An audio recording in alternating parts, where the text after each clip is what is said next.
बीच बड़ी खबर यह कि महाराष्ट्र के मुख्यमंत्री उद्धव ठाकरे अपने मंत्रियों के साथ एक महत्वपूर्ण बैठक इस वक्त कर रहे हैं, जहां सचिन वाजे के मामले में चर्चा हो सकती है। बैठक में अजीत पवार हैं, बाला साहेब थोराट हैं, एकनाथ शिंदे हैं, अनिल परब हैं और जयंत पाटिल भी हैं। कल शरद पवार और उद्धव ठाकरे के बीच मुलाकात हुई, करीब 1 घंटे ये मुलाकात चली। ये बैठक इसके बाद हो रही है अपने मंत्रियों के साथ। मुख्यमंत्री उद्धव ठाकरे बैठक ले रहे हैं। महत्वपूर्ण यह है कि कल शरद पवार और उद्धव ठाकरे के बीच इस मामले को लेकर 45 मिनट से 1 घंटे के बीच चर्चा हुई। बहुत महत्वपूर्ण ये चर्चा है। क्यों? क्योंकि गृह मंत्रालय एनसीपी के कोटे में आता है और शरद पवार, सूत्रों के हवाले से ऐसी जानकारी मिल रही थी कि इस पूरे मामले को जिस तरह से सरकार ने हैंडल किया उसको लेकर नाराज हैं। कल ये उम्मीद थी कि शरद पवार की तरफ से कोई औपचारिक बयान आए, लेकिन ऐसा हुआ नहीं। एक बहुत ही महत्वपूर्ण खबर, कल शरद पवार और उद्धव ठाकरे की मुलाकात हुई। इस पूरे मामले में एनआईए ऑफिस से सूरज ओझा हमारे साथ बने हुए हैं, मुंबई से दीपेश त्रिपाठी हमारे साथ बने हुए हैं। सचिन वाजे ने इस पूरे मामले में अब तक क्या क्या बोला, इस पूरे मामले में हम बात करेंगे। लेकिन क्योंकि महत्वपूर्ण खबर रश्मि इस वक्त सीएम आवास से आ रही है, सीएम अपने मंत्रियों के साथ बैठक कर रहे हैं। कल उम्मीद थी कि शरद पवार की तरफ से कोई बयान आएगा, नहीं आया। उसके बाद आज की ये बैठक कैसे महत्वपूर्ण? जिस तरह से हम देख रहे हैं कि ये पूरा मामला जो है, जो पहले सचिन वाजे तक था और अब एनआईए खुद उसकी जो है इंक्वायरी चल रही है, तो कहीं ये मामला मुंबई सीपी तक अगर आ जाए तो क्या करना चाहिए, क्योंकि पॉलिटिकल रिपरकशंस भी हो सकते हैं। इस वजह से कल मीटिंग हुई थी और आज ये मीटिंग इसीलिए है कि इस मामले में सरकार की क्या भूमिका रहेगी, पहले तो इसके ऊपर चर्चा होगी। दूसरी बात जो आ रही है कि मुंबई सीपी की भी शायद ट्रांसफ़र हो सकती है, सचिन वाजे के बाद उनके ऊपर भी गाज आ सकती है। और इसीलिए इस बैठक में जो हमें जानकारी मिल रही है, खुद गृह मंत्री अनिल देशमुख भी यहाँ शामिल है। वो यहाँ ब्रीफ करेंगे, पूरे मंत्रिमंडल के जो सारे इंपॉर्टेंट मंत्री हैं उनको ब्रीफ करेंगे। मुख्यमंत्री ने कल रात इस बैठक को कॉल दिया है, बहुत लेट नाइट कॉल गए हैं कि ये बैठक होगी। सुबह 9 बजे के आसपास ये बैठक जो है वो शुरू हो चुकी है वर्षा बंगले पे। और किस तरह से सचिन वाजे का मैटर है, क्या अभी इंक्वायरी हो रही है, कहाँ तक इन्वेस्टिगेशन आई है, और अगर मुंबई सीपी बदलने की नौबत आई तो किसको हम कर सकते हैं, इस पूरे मामले में यही चर्चा हो रही है। हम देख रहे हैं सुबह 9 बजे के बाद ये मीटिंग जो है वो शुरू हो चुकी है और अभी भी ये मीटिंग चल रही है। खुद मुख्यमंत्री है, शिवसेना के प्रमुख मंत्री है, एनसीपी और कांग्रेस के प्रमुख मंत्री है और गृह मंत्री अनिल देशमुख है जो सारे मंत्रियों को ब्रीफ करेंगे। तो ये जो बैठक है अभी भी वर्षा पे चल रही है। बड़ा सवाल अब भी रश्मि वही है जहां से मैंने शुरुआत की थी खबर की, कि शरद पवार क्या कुछ बोलेंगे। एनसीपी के खाते में आता है ना गृह मंत्रालय, तो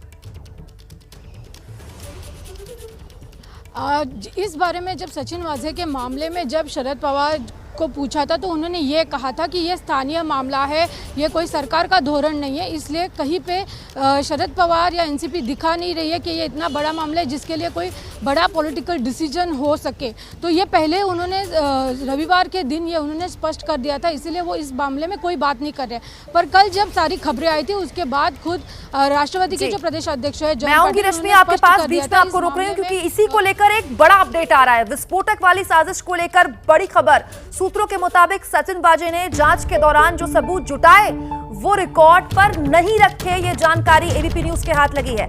सचिन वाजे ने जिस दुकान से फर्जी नंबर प्लेट बनवाए थे उस दुकान से सबूत जुटाए। इसके अलावा सीसीटीवी फुटेज भी जब्त की गई थी, लेकिन रिकॉर्ड में ये सबूत नहीं रखे गए। बेहद ही महत्वपूर्ण ये जानकारी निकल कर आई है। दीपेश त्रिपाठी, सचिन वाजे से जब्त सबूतों के आधार पर यह साफ हो गया है कि पुलिस रिकॉर्ड से सचिन वाजे ने ये सबूत छिपाए। अब तो सीधा सवाल मुंबई पुलिस पर आएगा। जी, जाहिर तौर पर कुमकुम, क्योंकि पुलिस की एक स्टैंडर्ड ऑपरेटिंग प्रोसीजर होती है कि अगर वो इन्वेस्टिगेशन के तहत किसी सबूत, कोई उनको सबूत मिलता है या किसी की अगर वो स्टेटमेंट रिकॉर्ड करते हैं तो उनको वो रिकॉर्ड पे लेना होता है। लेकिन इस मामले में सचिन वाजे ने इन महत्वपूर्ण सबूतों को रिकॉर्ड पर नहीं लिया। अब इससे कई सवाल पैदा होते कि सचिन वाजे ने ऐसा क्यों किया, क्योंकि ये सबसे अहम कड़ी थी और उसी दुकान पर जो थाना में स्थित है स्कॉर्पियो और इनोवा गाड़ी के नंबर प्लेट बनाए गए थे जो कि फर्जी थे।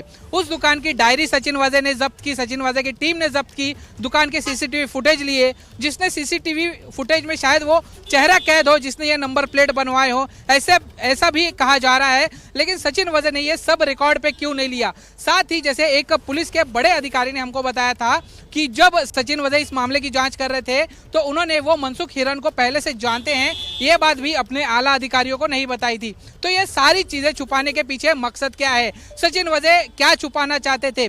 पुलिस महकमे से उन्होंने क्या छुपाया? इन सब सवालों के जवाब अब एनआईए को तलाशने हैं। और साथ ही एक महत्वपूर्ण कड़ी जो अपडेट अब तक सामने आ रही है वो सचिन वाजे के सोसाइटी की जो सीसीटीवी हैं वो भी सचिन वाजे की टीम ने जब्त कर लिए थे। ये महत्वपूर्ण जानकारी आप डिटेल्स दे रहे हैं कि जिस सोसाइटी में सचिन वाजे रहते हैं उसकी सीसीटीवी फुटेज भी अब एनआईए के पास है। लेकिन इन सब के बीच एनआईए का इस पूरे मामले में औपचारिक तौर पर क्या कोई बयान आएगा, इस पर एक और संवाददाता हमारे साथ जुड़े हुए, उनसे बात करें। लेकिन इन सब के बीच पूरी कहानी में वाजे विलन बन कैसे गए ये भी समझना बहुत जरूरी है। वो कौन से सबूत हैं जिनसे सचिन वाजे पर शिकंजा बेहद गहरा रहा है, समझिए रिपोर्ट में। एनआईए की जांच का पहला हथियार बनी गाड़ियां। तमाम कोशिशों के बाद भी सबूत छिप नहीं सके। इनोवा गाड़ी बनी सबूत। जिस इनोवा गाड़ी को नंबर प्लेट बदल कर इस्तेमाल किया गया वही सचिन वाजे की गिरफ्तारी की वजह बनी। एक स्टिकर ने सचिन की साजिश पर पानी फेर दिया। उस इनोवा गाड़ी को ढूंढना घास में सुई ढूंढने के बराबर था। इसके बाद एजेंसियों ने सीसीटीवी फुटेज को एनालाइज करना शुरू किया और आखिरकार उन्हें एक ऐसा फुटेज मिला जिसमें पीछे के नंबर प्लेट के नीचे उन्हें स्टिकर मिला। इसके बाद जब वो इनोवा गाड़ी ने नंबर प्लेट बदल दिया उसके बाद एजेंसियों को एक और फुटेज मिला जिसमें उसी तरह का स्टिकर पिछले नंबर प्लेट के नीचे था। फिर क्या यही वो लीड थी जिस लीड ने एनआईए को इनोवा तक पहुंचाया। स्कॉर्पियो गाड़ी बनी सबूत। स्कॉर्पियो गाड़ी में ही जिलेटिन की छड़ें रखी गई थी। साबित करने की कोशिश की गई कि इस गाड़ी को चुरा लिया गया था। सचिन वाजे इंकार करता रहा कि स्कॉर्पियो गाड़ी से उसका कोई संबंध नहीं है। लेकिन मनसुख की पत्नी हिरेन का दावा था कि स्कॉर्पियो 4 महीने पहले सचिन वाजे के पास ही थी। मनसुख बना सबूत। पहले दिन से ही साफ था कि सचिन वाजे स्कॉर्पियो के मालिक मनसुख को जानता था। घटना के दिन से पहले और बाद में मुलाकातें भी हुई। सचिन वाजे ने मनसुख से पूछताछ भी की थी और फिर 5 मार्च को मनसुख का कत्ल हो गया। कत्ल के बाद पत्नी ने खुलकर आरोप लगाया कि हत्या में सचिन वाजे का हाथ है। सीसीटीवी से मिलेंगे सबूत। सीसीटीवी में इनोवा का मूवमेंट दिखा तो ये भी दिखा कि एक शख्स इनोवा से निकलकर स्कॉर्पियो की जांच कर रहा है। पीपीई किट पहने शख्स को अंदाजा भी नहीं होगा कि फोरेंसिक पड़ताल के बाद उसकी पहचान की जा सकती है। फोरेंसिक गेट एनालिसिस करके एक टेक्निक होती है जिसमें जब एक व्यक्ति खड़ा होता है या वॉक कर रहा है या दौड़ रहा है तो उसका एनालिसिस, अगर कोई व्यक्ति ने जैसे हुडी पहनी है या स्वेटशर्ट लूज कपड़े पहने हैं और या मास्क पहना है या स्कार्फ बांधा है मुंह में, ग्लव्स पहने हैं, सनग्लासेस पहने हैं, ऐसे केसेस में ये टेक्निक यूज होती है जिसमें एक व्यक्ति का जो खड़े रहने का तरीका है, वॉक करने का तरीका है, उसको एनालाइज किया जाता है। व्हाट्सएप स्टोरी के बाद शिकंजा। सचिन वाजे पूछताछ से भाग रहा था। ऐसे में शनिवार सुबह सचिन वाजे ने व्हाट्सएप पर एक इमोशनल मैसेज डाला।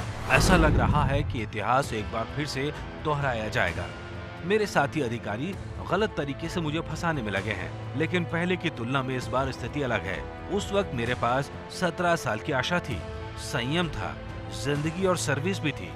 लेकिन अब मेरे पास न 17 सालों की जिंदगी है, न सर्विस और न ही जिंदा रहने का धैर्य। मुझे लगता है दुनिया को अलविदा कहने का समय नजदीक आ रहा है। इसके बाद एनआईए को लगा कि सचिन कुछ गलत कदम उठा सकते हैं, इसलिए गिरफ्तार कर लिया गया। सीधे लिए चलते हैं आपको एनआईए दफ्तर के बाहर। सूरज ओझा हमारे सहयोगी हमारे साथ मौजूद है। सूरज, सचिन वाजे विलन है, मान लिया, सचिन वाजे कड़ी है, मान लिया, लेकिन एनआईए ये जवाब कब देगी कि मास्टरमाइंड कौन है? कुमकुम, ये पूरा मास्टरमाइंड को ढूंढने का एक जांच शुरू है एनआईए के थ्रू। एनआईए ने कईयों के स्टेटमेंट रिकॉर्ड किए हैं। एनआईए ने उसका भी स्टेटमेंट रिकॉर्ड किया है जिसने उस इनोवा गाड़ी के पीछे पुलिस लिखा था। एनआईए ने उसका भी स्टेटमेंट रिकॉर्ड किया है जिस सोसाइटी में खुद सचिन वाजे रहते थे, और एनआईए को वहां से एक लेटर पैड भी मिला है जिसमें बाकायदा सीआईयू के एक अधिकारी का सिग्नेचर भी है। तो एनआईए हर वो कोशिश कर रही है जिससे उन्हें ये पता चल सके कि आखिर सचिन वाजे ने किसके कहने पर ये किया, और अगर किया भी है तो उसका मोटिव क्या था, जो कि अभी भी किसी को स्पष्ट नहीं हो रहा है। क्योंकि सचिन वाजे जिस तरह की बात कर रहे हैं, एनआईए का कहना है वो किसी को भी इतना कॉपरेट नहीं कर रहे हैं, वो ज़्यादा चीज़ बता नहीं रहे, लेकिन उनके पास सबूतों की कमी नहीं है। उनके पास सीसीटीवी मिल चुके हैं, उनके पास कई कॉरोबोरेटिव स्टेटमेंट्स मिले हैं जो कि उनके केस को अपने आप में मजबूत बनाता है। लेकिन सबसे बड़ा सवाल एनआईए के सामने अब भी है कि सचिन वाजे इतनी बड़ी वारदात को अकेले तो नहीं करेंगे, इसके पीछे और कौन कौन है उनकी तलाश एनआईए अब कर रही है। सूरज, यही सवाल महत्वपूर्ण है और यही सवाल मेरा था कि सचिन वाजे क्या अकेले इस पूरे मामले की कड़ी है? क्योंकि अगर एक कड़ी मुंबई पुलिस से जुड़ती है सचिन वाजे को लेकर, तो फिर ये अकेले सचिन वाजे का काम नहीं हो सकता। लगातार आप नजर बनाए रखिएगा। न पाबंदी हो न कोई हद हो तो बस खुद बनाई सरहद हो।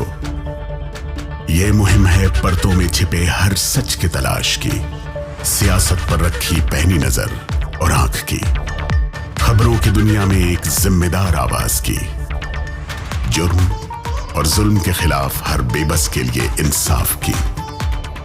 जब कोई हद नहीं इंसानियत के लिए जज्बात की, जब कोई हद नहीं खुशियों और ख्वाब की, तब कोई हद क्यों हो नए नजरिए और बदलाव की। तोड़ के हदों के ताले नए सपनों को पाले, बांधे सबको एक धागे, आपको रखे आगे एबीपी न्यूज।